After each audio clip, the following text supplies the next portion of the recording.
Всем привет! В этом видео я покажу меню на праздничный стол в честь дня рождения. В него входит быстрый салат с курицей и виноградом и красивый салат гранатовый браслет, закусочный рулет из лаваша, рулет из печени, а также легкая закуска пенечки. Также приготовим ребрышки в маринаде на горячие и шикарный торт Рафаэлло.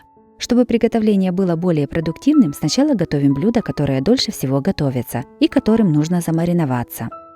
Первым приготовим торт Рафаэлло, так как ему нужно настояться. Нежный, неприторный, который по вкусу совсем не уступает магазинным лакомствам. Готовится он совсем несложно и, безусловно, станет достойным украшением праздничного стола.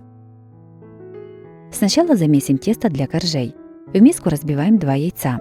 Насыпаем 100 г сахара и все хорошо взбиваем миксером.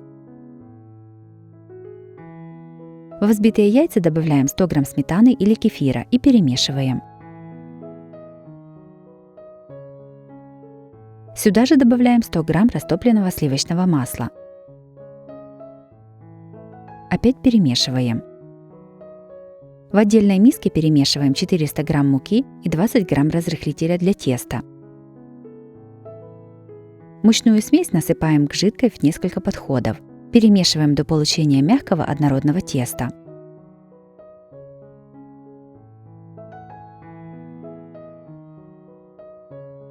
Готовое тесто заматываем в пищевую пленку и кладем в холодильник охлаждаться на 2 часа, можно и на ночь. От готового теста отделяем небольшой кусок и тонко раскатываем его на пергаментной бумаге, присыпанной мукой. Из теста вырезаем круг. Я его вырезаю с помощью кондитерского раздвижного кольца. Диаметр коржей 21 см. Из этого количества теста у меня получилось 6 коржей диаметром 21 см. На противень мне помещается 2 таких коржа. Коржи ставим в духовку разогретую до 180 градусов, выпекаем примерно 12 минут. Коржи печем недолго, чтобы они оставались еще белыми. Теперь приготовим крем. В кастрюлю, в которой будем варить крем, насыпаем 300 г сахара, 5 столовых ложек муки и 8 г ванильного сахара. Все перемешиваем.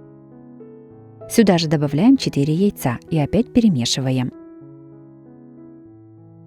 В эту смесь наливаем 750 мл холодного молока и перемешиваем венчиком до однородности. Все ставим на плиту и варим крем на небольшом огне, постоянно перемешивая до загустения. Мешать нужно постоянно, иначе крем пригорит ко дну. Готовую заварную основу снимаем с огня и даем ей полностью остыть. 350 г размягченного сливочного масла кладем в миску и взбиваем миксером до бела и пышности.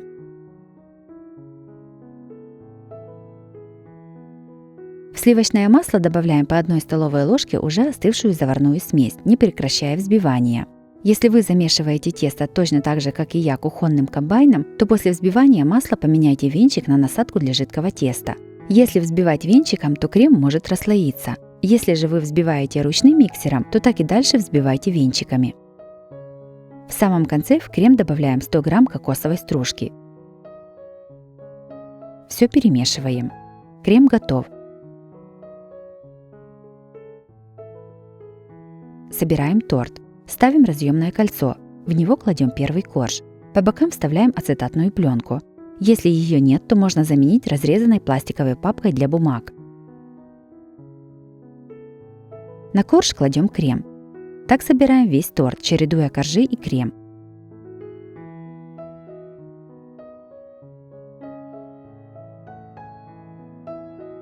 Немного крема оставляем для украшения торта сверху. Собранный торт накрываем пищевой пленкой. Сначала торт оставляем на 1 час при комнатной температуре, чтобы он лучше пропитался, а затем ставим в холодильник минимум на 4 часа, а лучше на ночь. Украшаем торт. Сверху и по бокам торт обмазываем оставшимся кремом. Для того, чтобы крем был податливый в работе, его нужно выставить из холодильника за 1-2 часа до украшения торта.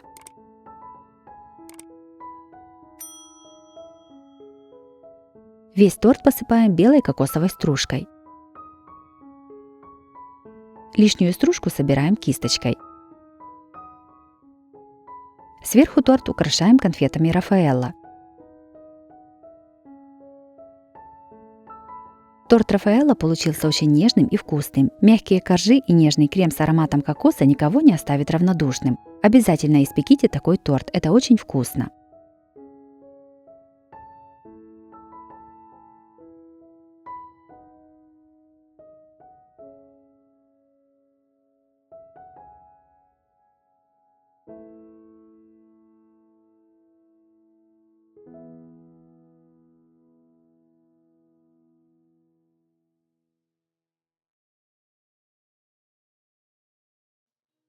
Второй приготовим маринованную скумбрию. Скумбрия, маринованная по этому рецепту, значительно вкуснее той, которую вы сможете купить в магазине, а ее приготовление занимает совсем немного времени. Сперва скумбрию засолим. Для этого берем уже очищенную и вымытую рыбу и посыпаем ее солью внутри и снаружи. Соли жалеть не нужно, степень солености скумбрии больше зависит от времени засолки. Скумбрию с солью складываем в миску брюшком вниз и оставляем не менее чем на 4 часа при комнатной температуре или 8 часов в холодильнике. Засоленную рыбу моем под проточной водой от соли и режем порционными кусочками. Лук нарезаем полукольцами или кольцами. Нарезанную рыбу складываем в литровую банку, чередуя с луком. Теперь приготовим маринад. Берем 150 мл растительного масла и насыпаем 3 чайных ложки сахара, наливаем 2 чайных ложки уксуса и добавляем чайную ложку горчицы. Все перемешиваем до растворения сахара. Рыбу заливаем приготовленным маринадом.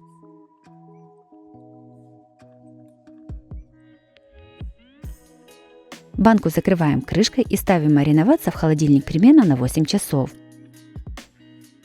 Хранить скумбрию в маринаде можно до 1 недели. Скумбрия получилась очень нежная и необычайно вкусная. Обязательно приготовьте маринованную скумбрию по этому рецепту. Удивите своих гостей такой необычной вкусной закуской. Такая рыба будет уместна на любом праздничном столе.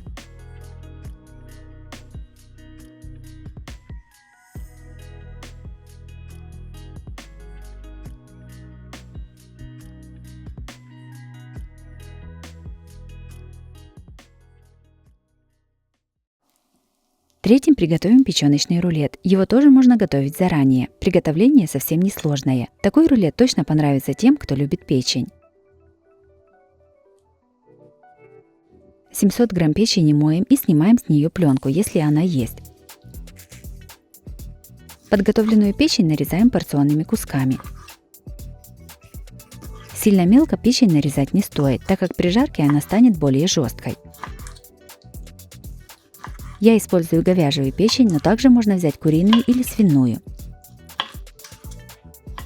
Одну луковицу нарезаем кубиками.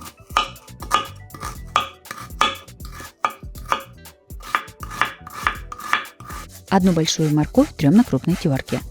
Можно использовать 2 моркови меньшего размера. На горячую сковороду наливаем растительное масло. Когда масло разогреется, кладем подготовленную печень.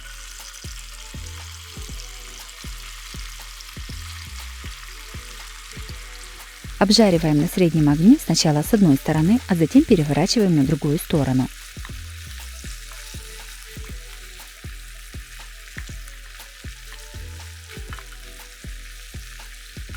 Печень приготовилась с 2 сторон. Добавляем к ней нарезанный лук. Обжариваем еще 1-2 минуты. Сюда же кладем тертую морковь. Готовим до мягкости моркови.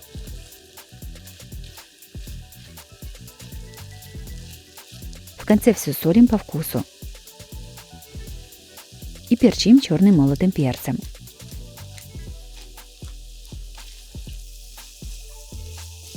Снимаем с огня и оставляем немного остыть. Печень уже остыла, перекладываем ее в измельчитель.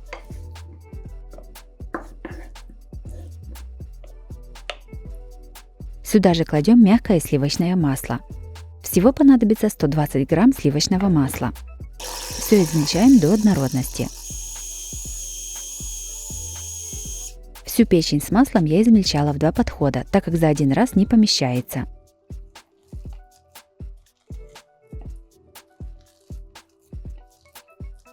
Все еще раз перемешиваем. Если нужно, то можно еще немного посолить и поперчить.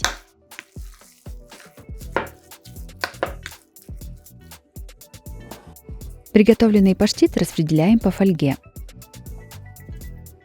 Я сформировала прямоугольник размером примерно 35 на 20 см. Удобнее всего распределять паштет силиконовой лопаткой. Сверху на паштет выкладываем плавленый сыр и равномерно распределяем его по поверхности паштета. Я использую сыр янтарь. Его понадобилось 240 грамм. Также можно приготовить такой рулет со сливочным сыром. С помощью фольги аккуратно все скручиваем в рулет.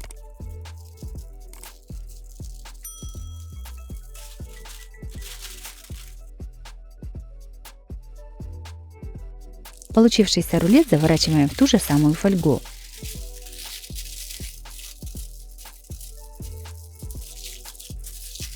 Рулет в фольге немного разглаживаем руками, чтобы придать ему красивую и гладкую форму. И ставим в холодильник застывать минимум на 2 часа.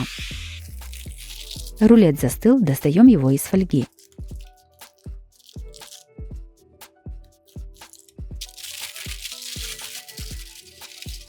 Нарезаем порционными кусочками. Плавленый сыр немного тянется за ножом. Для того, чтобы срез был красивым и легче было разрезать, я после каждого реза вытираю нож.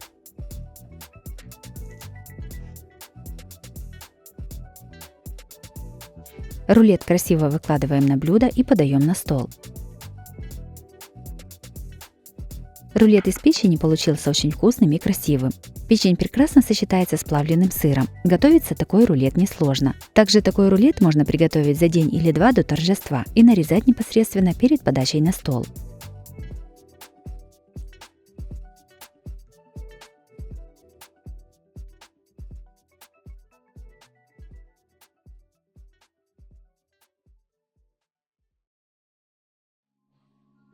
Четвертым приготовим очень быстрый салат с виноградом и курицей. Ингредиентов немного и готовится все очень просто. Сначала подготовим куриное филе для салата. Филе моем и обсушиваем бумажными полотенцами. Мясо солим со всех сторон.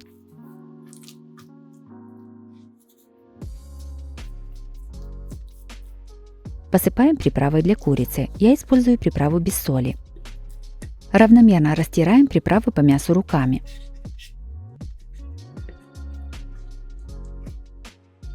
На сковороду наливаем растительное масло и ждем, пока оно нагреется. Сковорода нагрелась, кладем подготовленное филе. Обжариваем на большом огне до румяной корочки, сначала с одной стороны, а затем переворачиваем на другую сторону. Чтобы сильно не брызгало масло, можно прикрыть сковороду крышкой. Филе поджарилось с двух сторон. Наливаем в сковороду примерно полстакана воды. Накрываем крышкой и тушим мясо примерно 15-20 минут на маленьком огне. Филе готово, снимаем его со сковороды и даем остыть.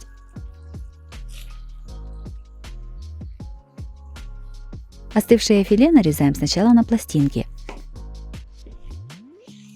а затем каждую пластинку режем кубиками. По желанию филе можно не готовить на сковороде, а купить копченое. Консервированные ананасы нарезаем небольшими кубиками. Если вы купили ананасы кусочками, то их желательно разрезать на еще более мелкие кусочки. Всего понадобится полбанки консервированных ананасов. Берем 400 грамм винограда. Я взяла для этого салата розовый виноград. Каждую виноградинку разрезаем пополам. Если есть косточки, то вынимаем. 150 грамм сыра трем на мелкой терке. В миску насыпаем подготовленное филе, виноград, ананасы и сыр. Салат заправляем несладким густым йогуртом и перемешиваем. Также салат можно заправить майонезом.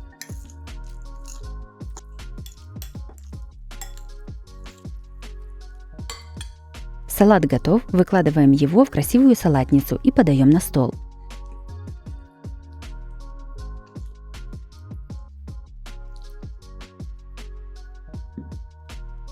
Салат с виноградом получился очень вкусным.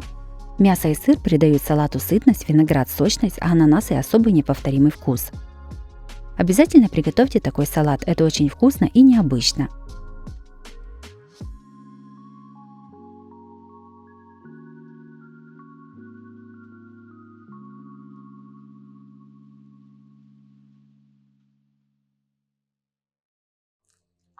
Следующим приготовим салат гранатовый браслет. Это очень красивый и яркий салат, который на столе сразу привлекает внимание.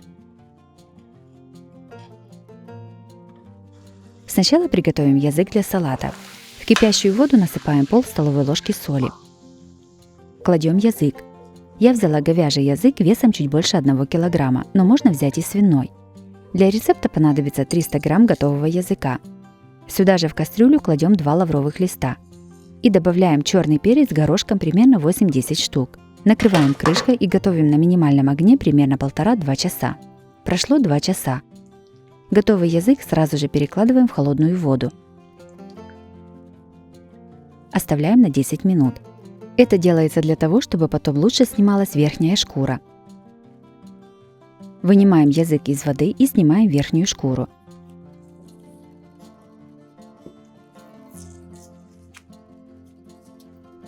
Все, что плохо снимается, очень легко соскабливается ножом. Берем 300 грамм готового языка и нарезаем его на пластинки. Получившиеся пластинки режем кубиками.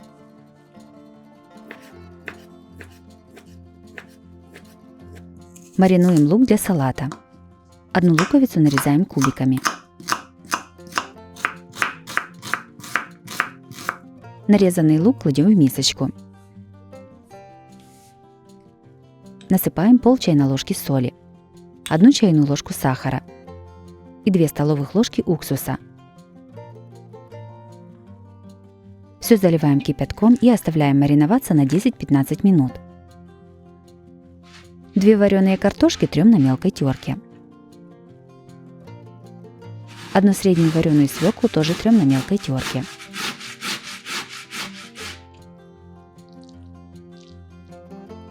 30 грамм грецких орехов измельчаем ножом на небольшие кусочки. В миску кладем тертую свеклу и насыпаем орехи. Все солим по вкусу и перемешиваем.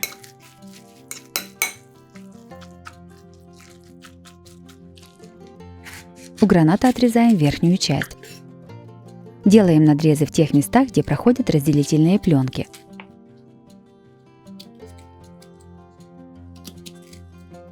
Разламываем гранат и вынимаем зернышки. Гранат обязательно нужно брать спелый и сладкий. Кислый гранат может испортить весь салат. Складываем салат. На большое плоское блюдо ставим стакан по центру. Вокруг стакана выкладываем тертый картофель. Распределяем его по блюду. И немного утрамбовываем. Картофель солим по вкусу. Наносим майонез. Следующим слоем выкладываем подготовленный язык. Вместо языка можно использовать отварное мясо. Равномерно его распределяем. Наносим сеточку из майонеза. Дальше кладем маринованный лук. С лука предварительно нужно слить всю жидкость. Распределяем лук по салату. Наносим майонез. Выкладываем слой свеклы с орехами. Распределяем свеклу так, чтобы закрыть все слои. Наносим майонез. Распределяем майонез вилкой по всему свекольному слою. Сверху выкладываем зерна граната. Стараемся не пропускать и заполнить всю поверхность салата. Салат готов, ставим его в холодильник настояться на 1-2 часа, а тем временем приготовим украшения для салата. Сырую морковь нарезаем тонкими кружочками. Из кружочков с помощью формочки вырезаем цветы. Понадобится 5 цветочков из морковки.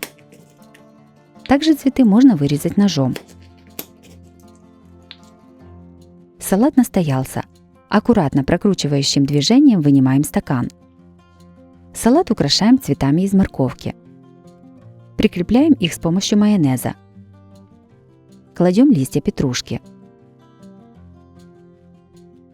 В центре каждого цветка делаем серединку из майонеза.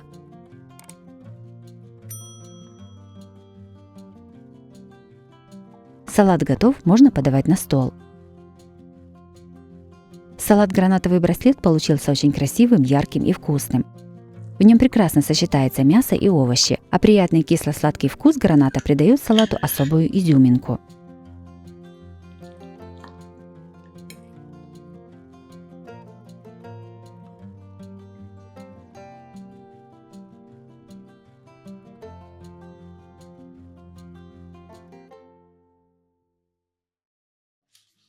Шестым приготовим закусочный рулет из лаваша с крабовыми палочками. Он красивый и с не совсем обычной начинкой. Такой рулет сразу притягивает взгляд на столе, готовится несложно и достаточно быстро.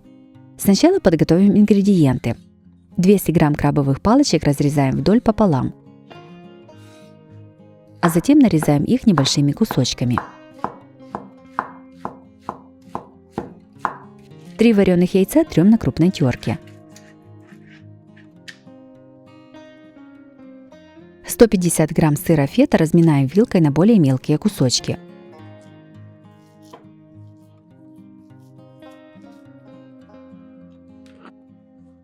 Готовим рулет. Кладем первый лист лаваша и смазываем его майонезом. Вместо майонеза можно использовать сливочный сыр или плавленый сыр янтарь.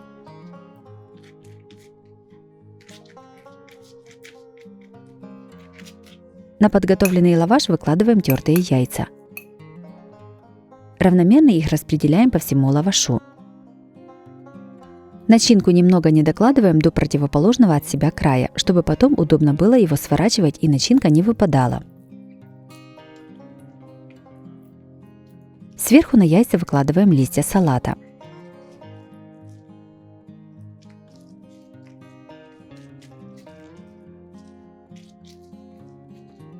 Все накрываем вторым лавашом. Немного его прижимаем. Этот лаваш тоже смазываем майонезом.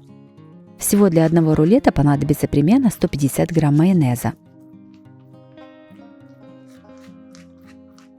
На этот лаваш равномерным слоем выкладываем консервированную кукурузу. Ее понадобится примерно 100 грамм.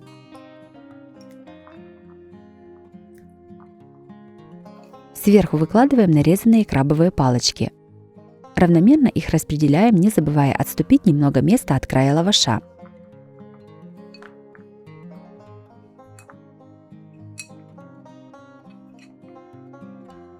Следующим слоем выкладываем сыр фета. Кладем, разделяя на небольшие кусочки с помощью вилки. Сворачиваем рулет. Стараемся свернуть его как можно плотнее.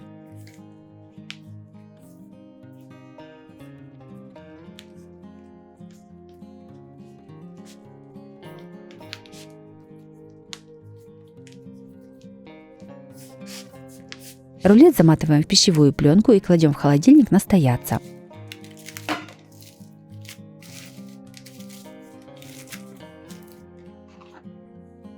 Готовый рулет нарезаем порционными кусками.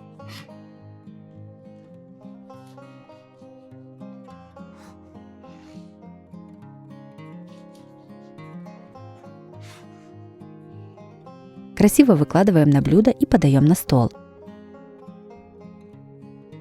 Рулет из лаваша получился красивым и очень вкусным. В нем прекрасно сочетаются все ингредиенты. Зелень передает свежесть, яйца сытность, а сыр фета приятный солоноватый вкус. Обязательно приготовьте такой закусочный рулет, порадуйте своих родных и близких.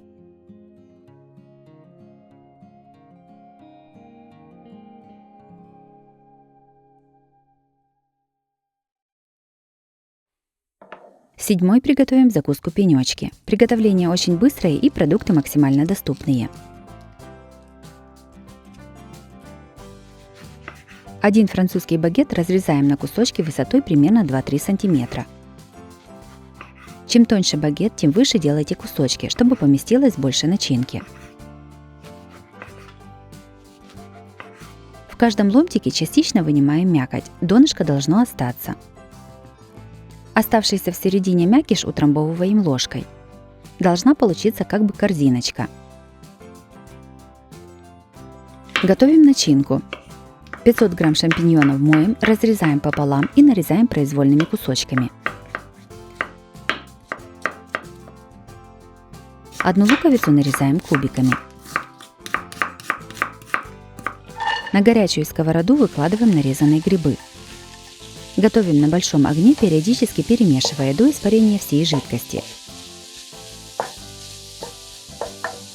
Когда вся жидкость испарилась, наливаем немного растительного масла.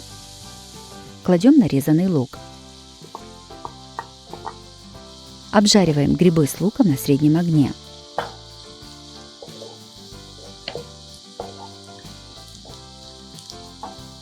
В конце все солим по вкусу.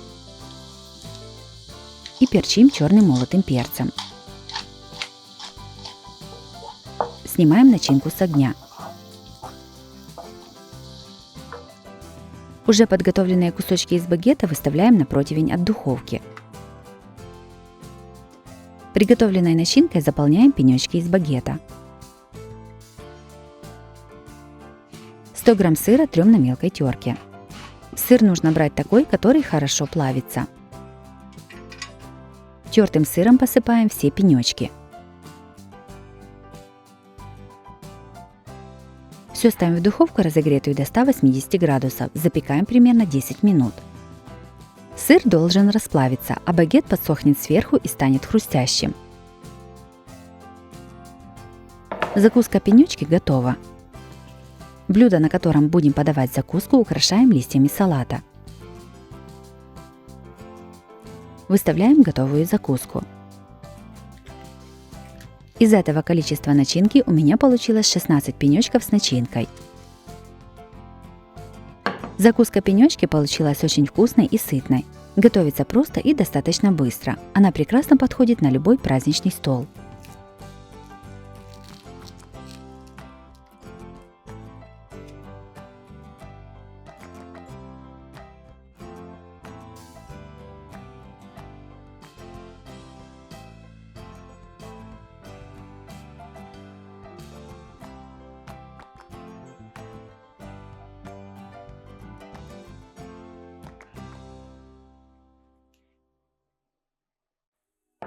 Восьмым блюдом на горячее приготовим ребрышки в кисло-сладком апельсиновом соусе. Они ароматные, аппетитные и очень вкусные. Приготовление совсем несложное. Они отлично подходят для праздничного стола и не только.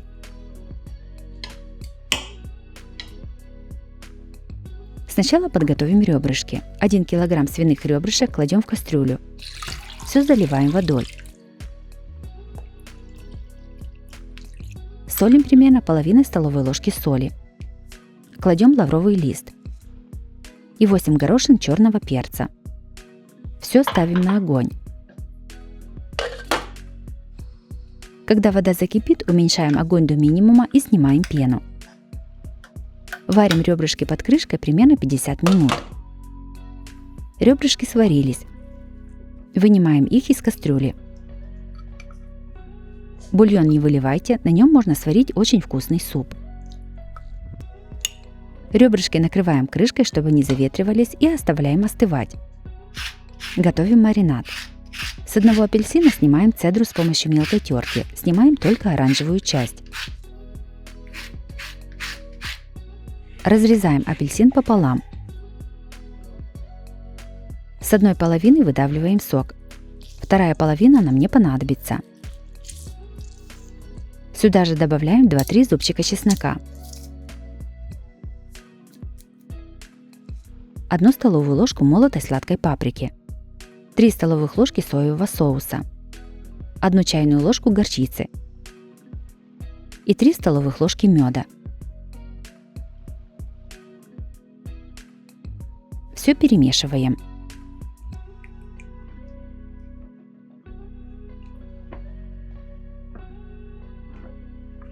Остывшие ребрышки нарезаем на порционные куски.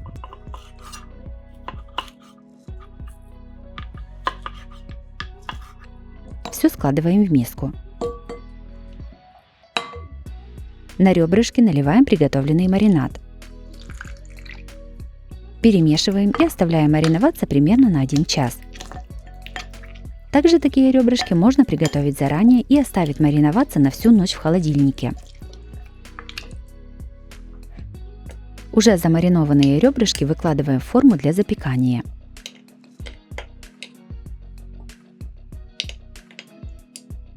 Сверху все поливаем оставшимся маринадом.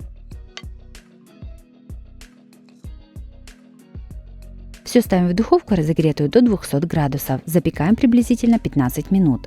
Будьте внимательны, не пересушите мясо. На стол ребрышки подаем с картошкой. С одной стороны блюда выкладываем вареный картофель.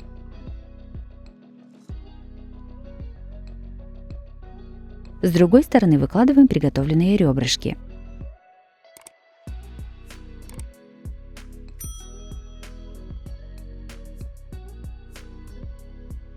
Блюдо готово, подаем его на стол.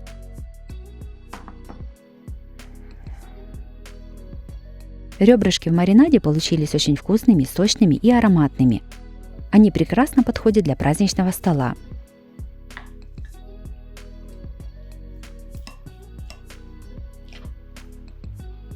Если вам понравилось такое меню на день рождения, то обязательно ставьте лайк и пишите комментарии. Подписывайтесь на мой канал, чтобы не пропустить новые видео. С вами была Оксана Пашко. Готовьте вкусно, готовьте с удовольствием.